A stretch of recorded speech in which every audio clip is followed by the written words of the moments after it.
Hey everyone, Hi. welcome back to the channel. So in this video, we are going to talk about Scream 6. Scream 6, the sequel to Scream 5. It's the requel. What was called Scream? It was just called Scream. They didn't call it Scream 5. It's Scream 5. It was technically Scream 5, but they just called it Scream. No, It was very no, confusing. because it's Scream, but then they highlight the V and the M for They 5. better work. They better work. See, I didn't even realize that. You know what? That makes sense. Because they did Scream 6 and they highlighted the little end part of the M again. Yeah, the V and then the last. Whatever. Anyways.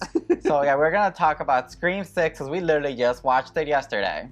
Yes, we did. And we actually enjoyed this movie a lot. Like, I enjoyed it way more than I thought I was going to. I enjoyed it a lot more than the last one. Oh yeah, the last one I was like, but this one was like, let's give it a try. We've been watching since the first one. This is probably like one of the first movies we've seen in the theater in a while. Like, did we even see the last one in the movie theater? I don't think we did. No, I waited for streaming. Yeah, we totally waited for streaming on that one. But no, we went to the movie theater and decided to watch Scream 6, and it was a cute movie. It stars Jenna Ortega, what's her real name? I was gonna say Samantha, her character name. Oh, Samara Weaving. It was Jenna Ortega, Melissa Barrera, who Jenna Ortega plays Tara, Melissa plays Sam Carpenter. Hayden comes back as Kirby. Kirby's in this. Samara Weaving, who plays Laura. Look, I am convinced Samara Weaving and Margot Robbie are the same person. They are not. Because I was watching the movie and it starts off with Samara Weaving, and I was like, oh my god, James, it's Margot Robbie. You do this every single time. They are not the same person. They're just both Australian. they look the same. I blink. The way you can tell it apart is Samara Weaving has like a very gaunt, angled face, and she got the teeth. Whereas Margot Robbie's got more of a fuller face. I don't know. Let's do side-by-side pictures and y'all comment down below. Do they look the same? They don't. But anyway, to start off, this movie starts off with Samara Weaving just chilling, waiting for her date at a bar. Yeah, she's got a Tinder date. Was it a Tinder? Did they establish that? It's like a Tinder-esque kind of app. Like, they didn't really say it's Tinder, but it's like, it's clearly Tinder. But yeah, she's just waiting for her date, and her date's like, oh, I'm sorry, girl, I'm lost. Yeah, there are certain things happening in this where just like living in New York and knowing people that lived there, I'm just like, I don't believe any of this would actually happen in real life. People do get lost. People get lost, but like the things that happened progressively with this phone call, I'm just like, baby, come on now. So he's lost, and it was just like, hey, I don't know where I am. Like, how does this place look outside? She's like, it's red outside. And she's like, are you sure? He's like, I don't know, maybe not. Let me go check. So she checks. She's like, yeah, the building is red. And then all of a sudden it's like, okay, I'm coming up the alley. And I'm like, no. That's a no for me. No. I would have been like, oh, okay, I'll wait for you inside. Right. Here's the thing. She clearly had a smartphone. You better go on that little text message and hit send my location. It'll give him a little GPS map, 3D, where he can find himself to the restaurant. You don't have to go anywhere. That's what I'm saying. I'm like, it's 2023. Girl, no. Absolutely not am I going down an alley in high heels. In New York. In New York. Like, what? Oh, yeah, this takes place in New York. The movie takes place in New York. Baby, the second she, like, looks down the alley and she's like, I don't see you. I'm like, I'm turning around right now. I know. She decided, I'm going to walk over there. Like, no date's worth it. No. So then it turns out, obviously, the date was Ghostface, and she just gets stabbed to death. Brutally, too. Like, she gets lured into the alley, and basically he completely obliterates her. And shockingly enough, like, we don't get a title card. Like, this is the opening kill, and the weirdest thing happens, the killer reveals himself. Right away, right off the bat, is like, boom, takes off the mask, and it's a student of hers. Because she, Margot Robbie. Samara Weaving. Samara Weaving. She's a college professor, and her course is on, like, the history of slasher movies. Yes. So then her student decides to, like, end her life because he's obsessed with the stab movies. That, and, like, he was also mentioned he was mad because she gave his, like, term paper on Suspiria a C. So that was his main goal into killing her. So, over a grade. Incel vibes. Incel vibes. And, like, we find out, like, when he goes back to his apartment, like, him and his roommate are, like, stab obsessed, and they want to finish the work of the guy from the last movie. But yeah, on his way back, when he takes off his mask, he's going back to college, this little college campus. He runs into Tara, and basically like, hey, is your sister coming to the party? And she's like, girl, I don't know. She's like fully just like, I don't care. Right. I'm trying to go to a frat house and get litty, okay? Mm-hmm. That's what she was trying to do, is get lady. He's like, oh, fine then. Then he goes to his apartment, and all of a sudden he gets a call. Yeah, he gets a call from a ghost face, and he thinks it's his roommate. And we find out in the whole time, him and his roommate were planning to like murder the sisters at the frat party, and he's waiting for him. Mm-hmm. But surprise, surprise, his partner is in the fridge and all sorts of pieces. Girl, all kinds of Green Lantern's girlfriend inside that fridge, head, arms, and all. Before he found his roommate in the fridge, he was like, please, we said we were not going to use the voices on each other, and it was not him. I'm like, kinky. Also, it's just like they're playing a game of hot and cold. Like, it should have been the dead giveaway. It's like, get out the house. I'm like, you guys watch the stab movies. Aren't you supposed to be stab movie experts? Get out. Get out of the house. Call the cops. Even though that's like not even a safe thing no more, because in the last movie, Scream 5, the cop got killed like outside of the movie, outside of her house, running into her house. Yeah, cops don't have a good track record when it comes to the Scream movies. After that whole scene happens, he gets killed, and then all of a sudden we're at the frat party. Yeah, we're at the frat party, and Jenna Ortega, who plays Tara, is like getting lit. Like, she is not coping with any of her trauma. She's just like, I'm gonna drink all of it away. Oh, and she just wanted some D. Oh, fully. Like, the most random grody D, too. She, like, walks up to the grossest guy and just wants to go upstairs with him. And the Core 4 is what they're calling themselves in this movie. Try to stop her from doing that. And she's like, if I want to get some D, I'm gonna get this D. I'm gonna. At the same time frame, her sister, Samantha, is trying to look for Tara. Like, where's Tara? And she goes into her house, and she has a roommate who all of a sudden is just like doing the thing really loud. Doing the thing. Doing the thing really loud, establishing that she has really loud sex. And you're like, you all know in a horror movie, that can only mean one thing. She's gonna get murdered, and they're not gonna believe anything's happening to her. I'm like, they just had to establish that that's what she does. She's just really loud. They call her the Banshee girl. She's a screamer. She ends up telling Samantha that Tara went to the party. Samantha freaks out. Yep. Like, I told her not to go. So then she goes to the party. And then the Core 4 plus Samantha. I think Samantha's part of the Core 4, right? Yeah. Well, the Core 4. They stop Tara from going up with this dude. And Samantha ends up tasing him in the Nona bit.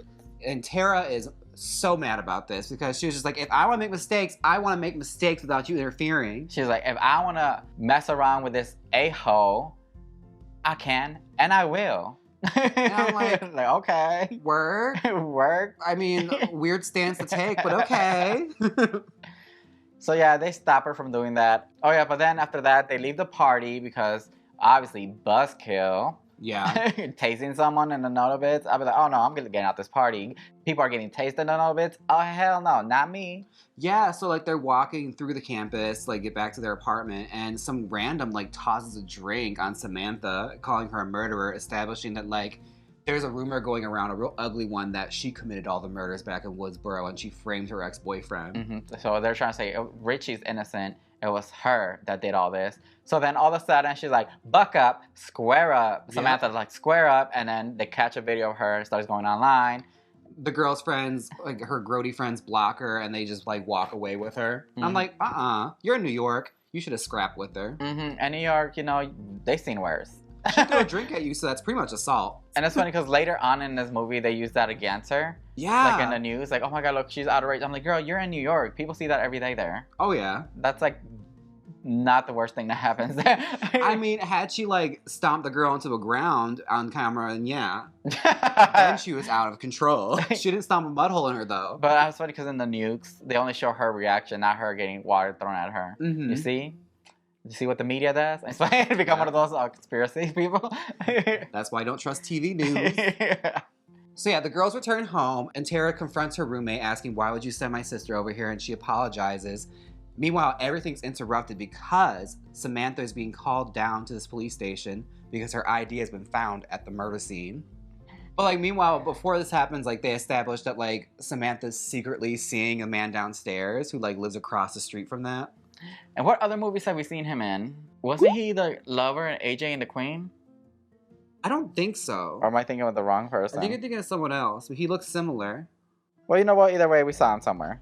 So Josh Agar, who did he play up in here? Danny. Danny was his name. Although they just kind of called him like hot guy the entire time. Like we didn't really get his name. I think we got it like once. They're like, watch it, hot guy. So she's at the police station now, and then this cop is like, look, we found your ID, and we think you're a suspect. And then they start saying like, hey, no, it's not me, blah, blah, blah, blah. And then all of a sudden they start to break down like who they think the killer is. And the cop is like, it couldn't be my daughter. I'll vouch for her. Yeah, like there are little clues given here and there to like try and give you an idea of who a killer might be. And right away you think it's her, but like something happens later on where it's like, oh no, it's not her. But like, oh, we forgot to mention she was at therapy. Oh yeah, she was at therapy at one point. That's what she was doing before she went to the party. So that was her alibi. So Samantha was like, it couldn't be me. I could not have killed them. Yeah, my ID was there, but I have an alibi. I was in therapy. Yep, and her therapist was fully just like, open up to me. She opens up, and he's like, you know what? I can't see you anymore. No, I don't think this is not for me. I think I'm not a therapist anymore. I'm gonna start a subscription page. He's like, you know, I'm a YouTube vlogger now. Like I can make cooking videos now. I'm gonna start an OF. Okay. Therapy sessions. He was not having with Samantha's problems. Yeah. Like, this is too much for me. Because basically Samantha opened up and admitted that she liked when she stabbed Richie all those times in the last movie. That she really felt good when she did it. Like, I don't believe for 1 second that people in New York be that fazed by her saying, yeah, I thought about violence before. Especially in New York. But yeah, that's her alibi. And then all of a sudden it's like, hey dude, FBI's in here. They want to take over the case or whatever, blah, blah, blah. And it turns out it's Kirby. Kirby is an FBI agent now. Yes, Kirby's had a come up. She works for the FBI and she's just like, you know what? I almost got killed by a serial killer and now I've dedicated my life to catching serial killers. Specifically cases like this one because specifically Ghostface. Ghostface. Okay, so the next morning, everyone is gathered in the student square, like basically outside the university. And the core four and our 3 new people are all there. Our 3 new people are the roommate, another roommate that's living with Chad. What's her face? Oh yeah, the roommate that was living with Chad. He already looks creepy to me. He looks evil. He looks evil. Like you look at him like, oh no, you're the killer.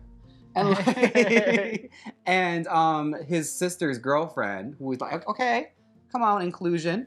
And yeah, but basically we have our fodder. We know these 3 aren't living. Yeah, because I always have people that they want to like off. They introduce people. All these are the people that are not going to make it. And the whole time Mindy is explaining the rules, like anyone could die, even legacy people. And she's like, yeah, it doesn't matter. They have to up the stakes. It doesn't matter who these people are. I'm just like, I'm pretty sure Jenna Ortega is not going to die. Right. I'm like, she kind of blew up. Like, she's on Wednesday. They ain't killing her. Oh, but you know what we did forgot? I love how we're like trying to remember what happened in this movie yesterday. And we're just jumping around. But we forgot that Gail Weathers is in this movie too. Yeah, she comes back. Yeah, so... And we find out they don't like each other, Gail and the sisters, because Gail famously said the end of Scream 5, which we did watch again. Just because we're like, we forgot what happened in the last movie. She was fully just like, I'm not even going to write a book about this.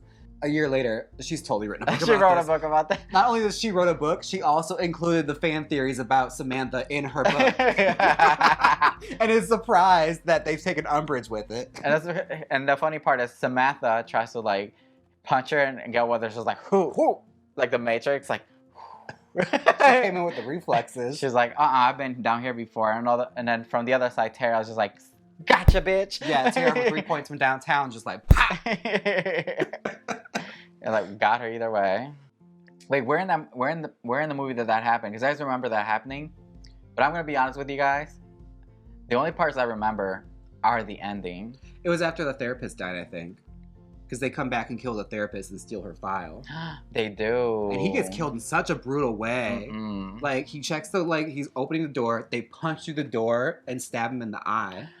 Okay, so this movie is really gory. It's super gory. It's like really gory. It's like, I thought the last one was a little gory, but this one, they went to the next level on the gore. The bodega. We didn't even talk about them in the bodega. Oh my god, you see so much happen. It's like so much happened in this movie. Like we were there for a while. The movie is pretty long. Let's see how long it was. It felt like it was 2 hours. Bear in mind, some things might be out of order. You should just watch it. I know. We're just having a conversation. It's 2 hours and 3 minutes. God damn. We were there for a while. That's why I'm It felt long. But I was entertained the whole time. Yeah, like it did hold my interest the entire time. The bodega scene was a lot more intense than I thought. And like I really thought it wouldn't be that much because they showed so much of it in the trailers. Mm-hmm. But like just watching everything go down, like Ghostface just like pop or like to I people. know. But let's talk about what happened in the bodega. They were being chased by Ghostface because that's when they established that Richie is calling Samantha. Yeah. Like she starts like walking with Tara. They're having a heart-to-heart about how just Tara just wants to get over it or whatever. And then all of a sudden Samantha's phone starts ringing and it says Richie. But I'm like, how's Richie calling? He did. And, right. It picks up and it's Ghostface. And then Ghostface says, you guys better watch your back. And out of nowhere comes behind Tara and tries to like stab her. But then they run into this bodega. And they're like, hey, call the cops. And of course, in New York style, the guy's all rude, like, hey, don't skip the line. Right. That's all he cares about. They're like screaming for help. But also wasn't afraid to pick a fight with a random guy in a Ghostface mask. Right, because he comes in and then all of a sudden he gets stabbed. Yeah, the guy that was trying to confront Ghostface gets stabbed. And then the guy that was working the clerk counter brings out a shotgun, tries to shoot him, but misses, like they always do. Yeah. Which I find hard to believe that you'd miss anything in that tiny-ass bodega. Like, they would have pumped him full of lead. Mm-hmm. But no, apparently Ghostface, you know, he works out and he was in the Matrix because he's just got reflexes like you wouldn't believe. Every time they wear that costume and the face mask, it gives them some kind of superpower. They become superhuman, but they're also the clumsiest things ever. It is for real, like, the mask. The mask. For real. Yeah. But the bodega scene was so intense, and like just seeing them trapped in like the aisles and everything and like trying to find their way out and not make noise. It was a lot. It's also triggering because we do have a gun problem here in the United States. Mm-hmm. So stuff like that, it could be triggering. That scene could be triggering to people that have been through similar situations. So it's like me through watching all the news and everything. I was like, oh, okay, I feel their fear. Yeah. Like just like being like an enclosed area like that. An enclosed area, and some guys like trying to come at you with a shotgun. And like especially like they established like there's really no way out. Like the back door was locked and the girls tried to escape. Which also begs the question: how in the hell did he get out? No, I don't know. They were trying to get to the back door, but they couldn't. Oh, right. Because any little move they'll make, he'll just turn around and like shoot them. Yeah, because he disarms the clerk after killing him and takes his gun, which is also like so out of pocket for Ghostface because usually he never uses a gun. But he was not afraid to use it in this movie. He's like, it's 2023. This is the requel, and I'm gonna do what I gotta do. Yeah. But anyways, they end up getting out of the bodega, obviously. But let's talk about. We're just gonna talk about scenes, honestly. The scenes that really stick out to us in this whole movie. I'm trying to figure out like who is the killer. You know, like right away, my suspicions were Quinn, because there's a scene in there where Quinn is just like, I lost my brother. To who is she talking to, Samantha or Tara? Tara. She was talking to Tara like, yeah, I lost my brother a while ago. Yeah, because they're all back in Tara's apartment, and she's like, yeah, I lost my brother a while ago. And I was like, when we were watching that, I was in the movie theater, I'm like, James, who was her brother? They never established it. Like, they never told us. Also, she was a little out there, which is usually a red herring for a lot of stuff. Where they're like, okay, like, she's a little too out there for a Scream character. So right now, like, that was my first suspect watching the movie. I was like, okay, I think that's going to be her. Then they're all in the apartment talking about, oh, we're the core four, blah, blah, blah. Everybody's in a table except Quinn. Quinn's in her room talking on the phone. But then out of nowhere, Ghostface shows up. Yeah, and the guy from across the window, hot guy from the window, sees her getting murdered in her room. Mm-hmm. Danny, like, before she started getting stabbed, he's trying to get the attention of everybody. Nobody's paying attention. He tries calling Samantha, and Samantha's like, oh, I'll pick it up later. Never do that. She's like, oh no, it could be Ghostface, girl. I'm not in the mood. I'm having a core 4 meeting right now. We're about to do body shots. I'm not missing that. I'm not missing this out. Because she was being loud, and they were like, oh, whatever, it's just Quinn doing her thing, you know. Quinn doing her host shit on the weekends. They'll get a picture sent to them, and it's Quinn like in a headlock with Ghostface, and they're like, oh my god, what's happening? And then that's when her little moans turn into screams, which I was like, who the hell's, when they're getting like killed, who moans? Yeah. So that was another red flag for me. But then she started screaming once everybody found out that, oh my gosh, she's actually getting killed. Well, we find out later on that she did have a guy there because they found a dead guy in the bathtub and they're hiding. That was like once like they confront Ghostface because he tosses her bloody body out there for them to catch. Yes. And then that's when they all run into the bathroom and see that the actual boyfriend that she had in there is like dead in the bathtub. Also, watching the layout of this chase scene, I can't help but notice is like, this is a really nice apartment for just 4 girls sharing rent. Oh yeah, in New York? Like they're like, it looked like it was in Manhattan. Like there's no way, absolutely no way anyo's affording this. Oh, you know one of them has an OnlyFans. Girl, maybe Quinn, work, but like, I could not believe it. In the process, Mindy gets stabbed, Mindy's girlfriend gets stabbed, and Anika gets it really bad. Yeah, like, first when he attacked her, like, he held her up and, like, twisted a knife in her to, like, punch her vital organs. Not even that, he was dragging it up. Yeah, that too.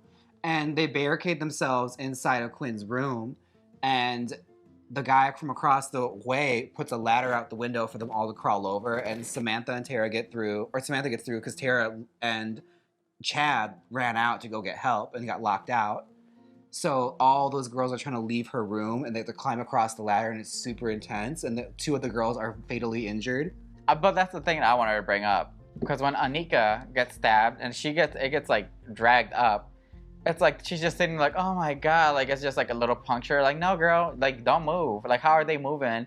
Like in these movies, that's the only thing that I cannot get over. I'm like, if you're getting stabbed here, I know what's in here. Everyone's a pincushion. Right. Everybody's like, do you not have no organs? Do you have no insides? Like, they get stabbed there multiple times. And they're like, oh, okay, yeah, I have the strength to cross a ladder from across buildings. Like, I wouldn't be able to. I'm like, it's over for me. Realistically, she would have gone into shock and died so fast. Yeah, I would have been like, it's over for me. I'm done. We're done. We are fully done. I'm done. Leave me here. Stop stabbing me. I'm already dead. My intestines, I can't even eat. I'm done. We're good. But no, yeah, Samantha and Mindy are able to cross over. And we watched this in 3D. Yeah. And I didn't really see the point of the 3D. The 3D was kind of no point whatsoever. Yeah, sorry, we were like, our thoughts are everywhere. I just realized that we watched this in 3D. And it only made like the depth of field look a little bit like more intense, but you don't really need it. No, like, I fully took them off halfway through. Because like you can tell little moments where like you gotta put a 3D glasses on for those. Like it's literally he's just swinging a knife. I'm fine. It wasn't like 3D in your face 3D. No. But anyways, let's come back to the conversation. I just had to talk about that. If you're gonna watch it, don't watch it 3D because there's like no point. There's really no reason to. But anyways, Samantha and Mindy cross over, and then Anika tries, but girl, it was not Anika's time to live. Also, she didn't look like she weighed that much. Couldn't Muscle Boy just pull the ladder in? Like, there was 3 people on the other side. Oh, no, but if they did, all 3 of them pulled it, yeah, they probably could have kept it straight, but it was just him. Probably went down, she wouldn't have the strength to hold on. Yeah. Because she just got stabbed. I'm thinking realistically. I'm like, Anika, hook a leg, hook an arm, like, do what you gotta do. But you're getting over this ledge. But no, Ghostface just grabs the ladder and starts shaking it, and then eventually she makes Anika fall to her death. But it's like really bad because she hits her face the side of her face on the dumpster before she hits the ground, and it just like completely disfigures the side of her head. Like, it's really gory. It was bad. After that, they establish another like clue when the cop decides to come in, and just comes out, it's all sad that his daughter is dead. Yeah. But then he states, this is my second child I lost. And while watching the movie, I was like, you were really good at this, like Nancy Drewing it. I was like, okay, you're my second suspect. Because I was fully convinced it was the guy from across the way. I thought it was him. It's always 1 or 3 things when it comes to a Scream movie who the killer is going to be, and Ernie actually was really perceptive in this one. I was just questioning the whole thing because I'm like, okay, Quinn said she lost her brother. I was like, okay, that's kind of weird, but they didn't really establish anything beyond that. It's just a little conversation that she did, and I was like, okay, red flag for me. And then the dad comes downstairs after the scene and is like, it's my second child I lost. Another red flag. So I'm like, okay, she had a brother. He lost the second child. I'm like, they must be connected to Richie. That's the way I was thinking it. Yeah, and also they mentioned it when they're in the square discussing who possible suspects could be, and Mindy called her out right away saying, you basically moved in, they know nothing about you. Mm-hmm. You answered an ad anonymously. And other boy was suspected, little creepy one that we immediately thought, oh no, he's not right, because he won the roommate lottery to room with Chad. Mm-hmm. We were like, okay, well, those are 2 red flags. Well, and I'm gonna like him. He wasn't on my radar. He just looks creepy to me. I thought he was gonna be fodder for sure. I was pretty sure he was gonna get fed to the killer. Wait, but why did you think it was gonna be the hot guy from across the room? Because across the with hall. Scream movies, it's always one of 3 possibilities. It's either a family member with a grudge to settle, the boyfriend, or someone that desperately wants to be famous, or a combination of all 3. Yeah. It's always that Scream. Well, now with these later franchise movies, it's always like they just want to like continue the movie, or they want a movie be made from them, which is like the fame part. Yeah. And I'm just like, that storyline's getting so tired. Mm-hmm. Which they subverted it pretty well in this movie. We'll get into it. Let's just fast forward a little bit. You guys should really watch the movie because I can't remember all of it. I honestly want to rewatch it. But I want to rewatch it at home. I don't want to go back to the theater. Yeah, no, none of that. The train. Yeah, we're going to talk about the subway scene because that's a big scene. So they basically come up with a plan on how they're going to trap the killer. So they have to get on the subway to go to the destination. And then, I should have seen that as a red flag, but I didn't. Little creepy virgin boy, because he mentioned that he was going to die virgin. Yeah. Like when they were doing the whole get together. Yeah, little creepy boy and Mindy get left behind because they just accidentally get separated. Yeah, because the boyfriend pulls them in because he wanted to be on the train, and it's packed. It's Halloween. Mm-hmm. This is all happening like in the course of Halloween weekend, and like they're on the train with all these people dressed up in different horror movie characters, like Pennywise and everything, and of course Ghostface. Yep. So I guess in this part we're trying to decide where is the killer. The first train with Samantha, Tara, and boyfriend, or with Creepy Boy and Mindy. And then it turns out like Mindy does not trust Creepy Boy. She's like, you're Ghostface. She's like, you're Ghostface, and you gotta stay away from me. And then basically she somehow gets pushed all the way to the back of the train. While that happens, there's a Ghostface that just keeps looking at her. And then every time they go past the tunnel, he just keeps getting closer and closer and closer until he eventually just puts a hand over her mouth and then just stabs her multiple times. But then I'm like, how did nobody see this? Nobody saw that. And especially on a New York subway, you know there's bound to be so many people either busking, playing music, a couple making out on the bench, taking up like 4 seats. Like, it's always something going on in New York's trains. People are going to see something. To me, it was funny because he's like getting stabbed. She's like, woo! You could obviously hear mumbling, and there's a girl like just standing like... Yeah, fully asleep. And then there's a guy that's just looking down, playing music like that while it's happening in front of him. I'm like, what's going on? People would see someone getting attacked. I'm just saying. And also, these are some long ass times of just darkness on a train. Mm-hmm. No, ma'am. What are they doing? Underground tunnels? That's also like, why in the world, if you know there's going to be a killer stalking you, would you go in a subway train?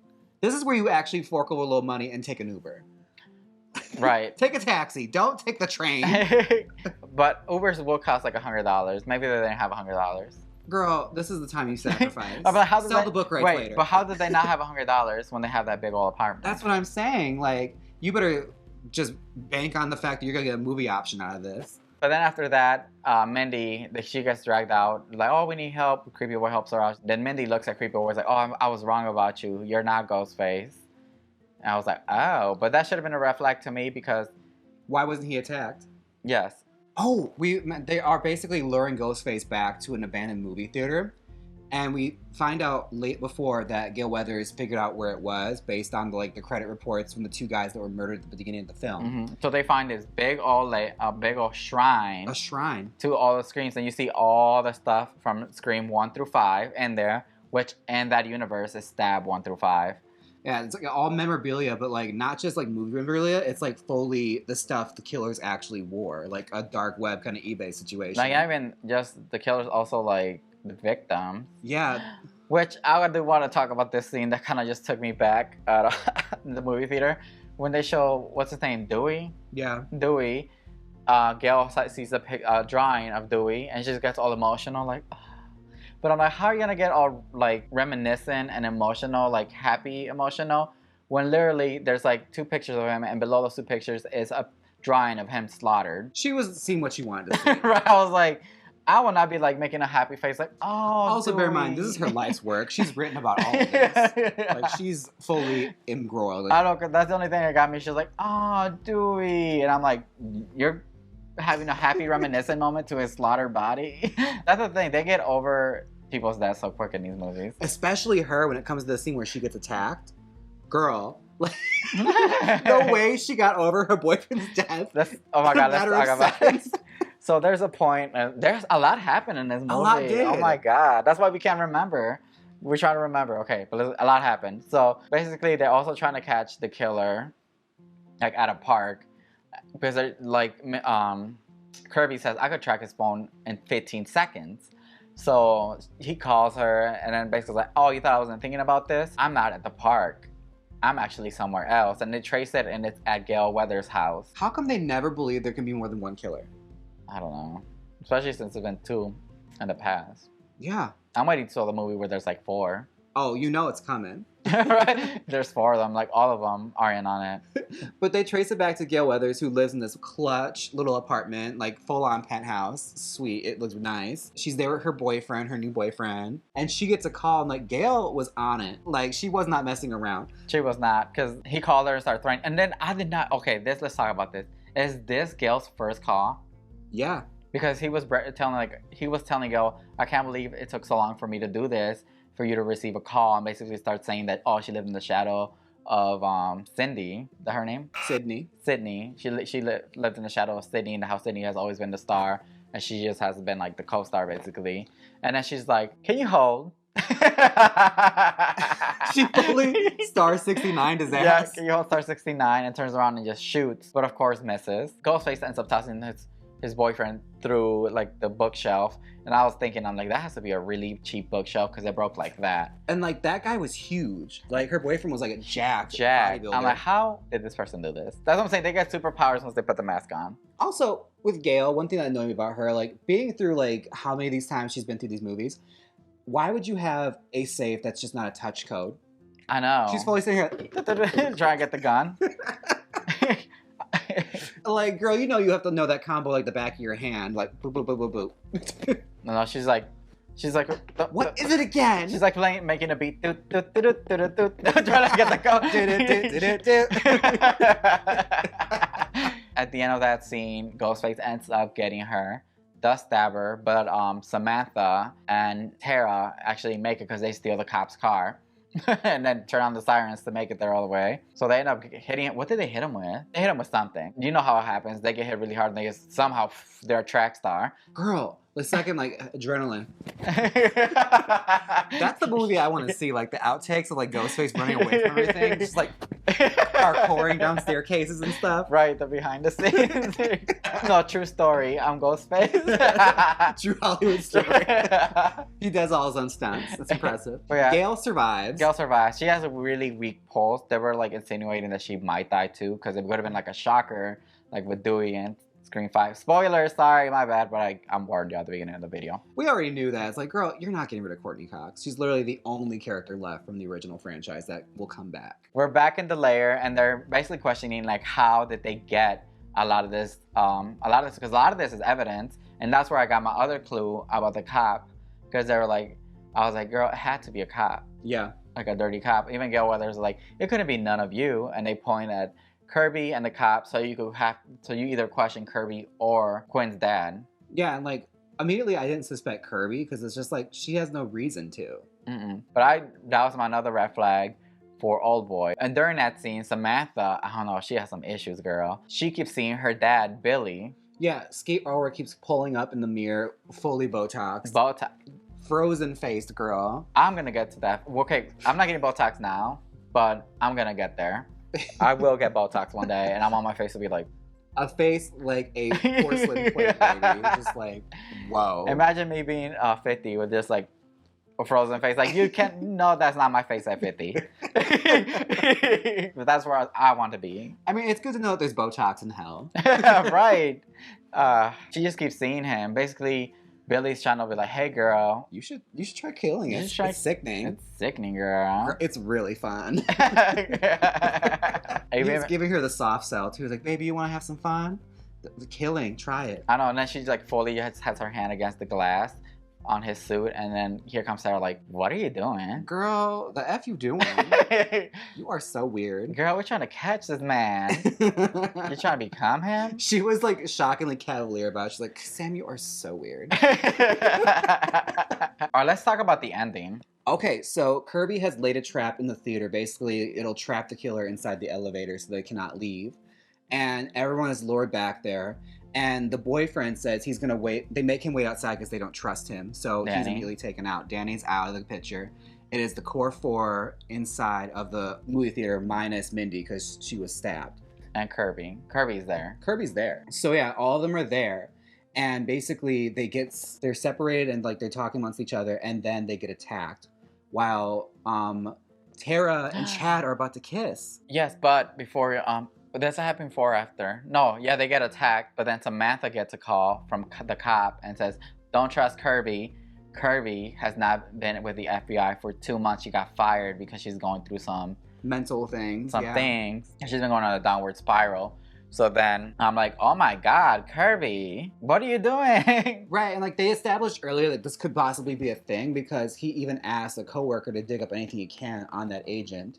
Wasn't just like, good luck, they're just a level cop. They're probably not gonna be able to get access to an FBI. files. That's what I was thinking, like, okay, girl. Yeah, good luck with that. Especially in a case you're no longer working on. No. Oh yeah, because I'm like, he got taken off the case because his daughter Quinn got killed. Yeah, like they're gonna have extra eyes on you. Like, no, you're not working this case, and we're not giving you anything about this anymore. It's a movie. Suspend the logic, okay? I try to suspend the logic a lot, but the one thing I still can't get over is getting stabbed in the stomach multiple times and them still moving like nothing happened. Yeah, they have to have an ostomy bag after these movies are done. Like, there is no way they're shitting properly. No way at all. But they established early that Tara and Chad might have a little thing happening. Like something's a brewing, romance is happening, it's in the air, and they're about to kiss in front of the dirty old milk duds, and then Chad gets attacked. He gets jumped by 2 of the killers. Side by side, they're just like, I'm like, wow, like what kind of punching bag do y'all think he is? Girl. Or at this point, stabbing bag. The cheesy part, they had to get this moment. They both at the same time cleaned their knife like, they cleaned their knife like this. In unison. I'm like, okay. I'm like, no. Y'all really thought you did something. They practiced that. You know they were doing the choreography. Like they were doing the choreography. Okay, you do this. We're gonna go by the side and then 3, 2, 1, ha. It was totally like a TikTok. Yeah. Like that's their dance. They're like, I'll dance with my knife. Fully that though. And the chase ensues, and it's a really like short-lived chase because like they get taken inside the movie theater where the ceremony is, and the killers start to corner them. And we find out there's not only one killer, there's 2, but there's also 3. Mm-hmm. So then that's where the cop comes in. Surprise! Oh my God, it was the cop. Well, not really that much of a surprise if you were paying attention. It was Officer Bailey all along. And then it turns out that creepy boy was also the killer because that's one of his sons. Yep. And in a surprise twist, the cop, his son, happened to be Richie's father and his brother. But inclusion is important. Women's stories matter. The third killer is Quinn. She did not get killed after all. He explains that he exchanged the body real quick, but I'm like, wouldn't DNA testing? Yeah, wouldn't the morgue have figured that out like within a day? Right, because I'm like, her face didn't get like dismembered or anything. No. So, but yeah, you know what? Let's suspense. You know, maybe the coroner was in on it too. Was the coroner murdered? Like, did we not see that happen? But like, yeah, it's Quinn, Mr. Bailey, and Creepy Boy. They are all siblings of Richie, which I was another thing when I asked you in the movie theater, I'm like, who is her brother? Because she was a red hair, and I just remember Richie had a ginger beard. So that's where I put the connection there. And like they're giving her the full villain speech, and then you can tell like Tara and Samantha are just sitting there like, okay, hurry up. I'm so over this story. Like, but this is where we get to the plot where it's like almost like the same. The cop built this shrine that's there for his son Richie because he loved the stab movie so much that he wanted to just help him out. I'm like, No. No. That's when you get your son some therapy. You get your son some help if he's buying memorabilia for murdered people. But, like, not only that, it was, like, the grossest what for, where, like, everyone turns into an incel. Everyone is just like, he was perfect. He was amazing. You just didn't see what a genius he was. Like, that kind of nonsense. Like, no, he wasn't. And the girls are sitting there like, oh my God, just give us the opening so we can bash your brains with a brick. Tara got one ready in the tank with a brick, like ready to clock somebody. Yeah, because they both already have bricks. They're ready to get it on. Mm-hmm. And basically, I love it. It was the best moment in the film where, like, Samantha's like, you know what? I'm going to cut this speech short and I'm just going to start insulting your little dead son. Oh. And she goes in on him. She's like, he was ugly. He was dumb. He had a small he did all that. He was one. He had everything. And the father and everyone just gets outraged and starts attacking at them. She opened up the library. Girl, she read Miss Ritchie down. The first one to call for blood was Quinn, and she gets bat in the brain with a brick. There's a scene where Samantha had to climb the stairs, and they both had to climb up the stairs, but somehow Tara gets knocked down, right? Mm-hmm. And so Samantha has Tara by the hand, and it's basically like symbolism. Tara's like, you have to let me go. Trust me, because you have a creepy boy trying to stab her from the bottom, and then you have Quinn over the top trying to come for Samantha. Well, but also Samantha has a gun pointed at her. Yeah. So that's why she wasn't moving that fast. And Tara's like, you have to let me go. Trust me. And I guess that's the whole dynamic of this movie, is that Samantha does not trust, like, just overprotects Tara. And Tara's really annoyed throughout this whole movie at Samantha, because all Tara wants to do is, like, be like, look, I could take care of my own. On my own, you don't have to worry about me all the time. So then the symbolism comes in, because then Samantha's like, okay, hands her a knife and lets her go. And that's when stuff starts happening. It goes down, and it's like dominoes after that. Like, Tara gets dropped to the floor, creepy boy grabs her and stabs her, and she's like right, that's no, bitch. No, as soon as she falls into a knife. Yeah. So I was like, oh, girl, maybe you should not have let go. There was some Lion King-ish. Just like, no, ma'am. But no, I don't know. Tara's like, girl, I got stabbed in that same stomach multiple times on the last movie. This ain't like, nothing. The stomach, really? Really? Like, I got all my intestines replaced, okay? And then she's like, how does knife taste? And and stabs him right in the mouth. Oh my God, it was so gory. Not only that, she twisted it. Yeah, I was like, ugh. Like, you don't understand. In this movie, my whole stomach was squirming. It was a lot. Because I'm like, every time I saw somebody get stabbed, or even in the stomach, I felt that in my stomach. So I'm like, I know they feel it. And probably the best line to kill somebody with in a movie I've heard so far is, die, you virgin. Yeah. Because he established that he's going to die a virgin. Like, he didn't want to die a virgin, but he died a virgin. He died a virgin, girl, and you could have prevented that. Cut to the balcony with Sam and Quinn. Quinn is fully just, like, taken back. She's like, I guess you lost another brother. I don't know, Samantha's still with the reeds. she knew how to get it out of them, girl. She knew how to get them to 11. Yeah. And Quinn loses her mind and comes after her and pops her right between the eyes. Mm-hmm. So Samantha knew what she was doing. She's like, oh, look, I'm going to get them so mad. They're not going to think straight. They're just going to try to come at me. She like popped her between the eyes with the gun right in front of her father. Mm-hmm. Like, he was literally right behind her. Like, I was like, in my head, let me play evil real quick.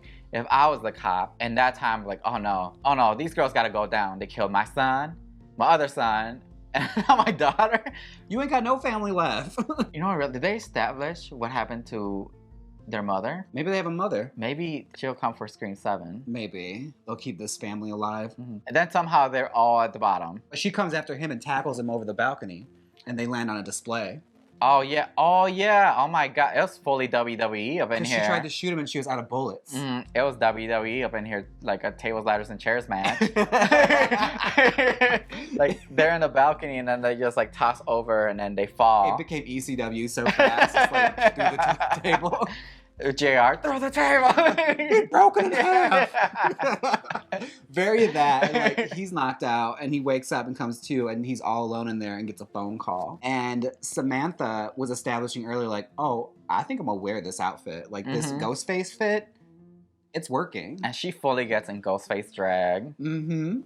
And he just calls him, starts messing with him, and stabs him multiple times. Yeah, she lures him behind the projector wall and basically baits him and gets him mad enough on the phone to where she's vulnerable enough for her to stab him from behind. And baby, he turns into a pincushion. Like, she just went in just like because she went in on Richie. Girl, it was like a kid in class just like stabbing their desk like... She did not care, and then she turns back. She takes off the mask, and then there's a point where Samantha's like, oh, you know what? You're wrong. I'm not like my father. But then Tara's like, hold on, girl. You already made it this far. Just gives her the eye. You should do it. I think you should do it, girl.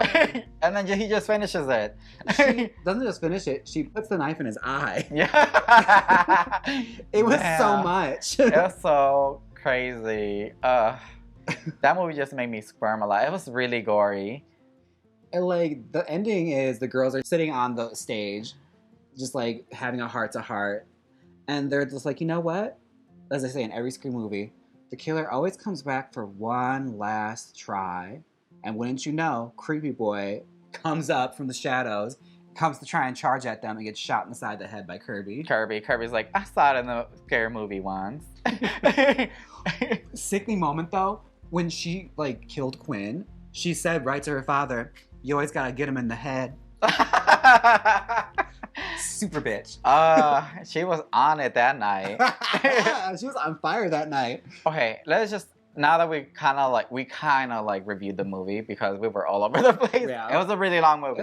That's a lot. Let's talk this is my own opinion. I really enjoyed this movie more without Sydney in it because I feel like in the past movies, every time like Sydney gets brought back, it's always like, oh my god, the killer's obsessed with Sydney. They have to get Sydney. It's Sydney this, Sydney that, Sydney this, Sydney that. And this time it's like, no, they established two brand new main leads. And I liked it. Yeah, I mean, the problem with the Sydney stuff is like, by Scream 5, I was just like, okay, we get it. And we know like she didn't come back for this movie because she didn't get the pay raise she was asking for. I feel you on that one because you were there. You were there since the beginning. And she is this franchise. And that's why like I felt bad that I liked it without her. But I'm like, at the same time, it's giving like two Latinas like a main starring role, and it was really entertaining. It was very entertaining, and like also they weren't limited by basically we have to get all the Sydney stuff in because Sydney has the same story in every single movie. And in this movie, the storyline was that Sydney stayed home with her children after the whole Ghostface stuff started happening again because she just wants to keep them safe. Yeah, she's staying hidden, which is understandable. That was like, okay, that was a smart little write-off. Yeah, and like they weren't gonna get rid of Neve Campbell. Like they're gonna give her the money for the next one because like I feel like it's not the last of Sydney, but I'm excited to see what they do with the sisters. I'm hoping like I'm hoping she gets her pay raise for Scream 7. Yeah. Hopefully they don't like try to kill her like just as punishment. Right. Hopefully they integrate her with the storyline that they have going on with Tara and Samantha now, and I'm interested to see if Samantha is gonna go full Darth Vader. Right. On us. Or even just like an anti-hero. That could be cute too. Like, I don't know. I'm thinking she hunts ghost faces. Oh, you know what? That would be cute. Like she becomes Ghostface Buffy the Ghostface Slayer. Oh, yeah, I thought you were gonna say Ghostface Killer, like the rapper. Ghostface Killer. Samantha the Ghostface Slayer. But no, like I actually really enjoyed this one. Like I had a good time. I was completely wrong about who the killers were. You were really on the money. Well, I was just picking up because we also watch a lot of true crime. Yeah. And when I watch true crime, I kind of pick up on clues. And I'm like, that was the true crime watcher in me. That was like, oh, okay, so she has a brother. And I was putting all the little clues together. The only one that I didn't get was Creepy Boy. But I was trying to like fully like submerge myself into this movie. Like I wasn't trying to be like solve the mystery, solve everything. It's just those little things gave me red flags, and that's what kind of helped me like know who the killers were. But they also threw me off when they were like, Kirby is not with the FBI when he was lying. Now I'm like, oh, this is a nice twist. But which makes me realize maybe the cop wasn't, you know how he was crazy? Maybe he wasn't talking to anybody at all. He was just having a psychotic moment going like, check up on her, girl. I enjoyed this movie a lot. I haven't been to the movie theater in a while, and I'm glad I went to the movie theater for this one. I even purchased the little cups that were online only. Yeah. I can't wait for those to come because they were cute. But it got us in the mood to watch Scream again because like we watched Scream 5 immediately when we got home. We watched Scream 5. Well, I think what I'm gonna do is, we're gonna talk about all the Scream movies from 1 because honestly, it's interesting because we were too young to be watching those movies. Very young. But now it's like we're like in the middle where we're watching our childhood merge with the new generation. Yeah. And everything. That's what I told James the other day. We're in that time of our age that we grew up watching stuff that we shouldn't be watching. Yeah. But now it's like we're of age of watching movies like that, and the new generation and the old generation we grew up with are merging. So we're gonna watch the movies again because they're all on Paramount Plus. No plug because I don't get no code. But we'll write key points this time, so it could be a more consistent conversation. I'll also be more useful there because I know a lot of those movies backwards and forwards. Oh, I don't. But I have seen them. It's just I want to talk about them. Let's talk about them. Hopefully you enjoy that new series that we're gonna have coming up. Hopefully those cups get here by then. Right. And if they don't, I'll go to the store, buy a little ghost face or something. We'll take ourselves for a little decoration. It's a party city and find something. Yeah. But I hope you enjoyed it. If you didn't enjoy our random scenes, oh well. That's how we remembered it. We literally couldn't rewatch it unless we like paid for another movie ticket. But yeah, you guys should go watch it. Sorry if I spoiled it all for you, or maybe you're one of those people that enjoy the spoilers. If you go watch the movie after watching this video, think of us. Don't forget to like, comment, and subscribe. Stay trifling, and until next time, deuces! And if we forgot anything about the movie, because I'm pretty sure we did, comment down below. Yeah. What was your favorite scene?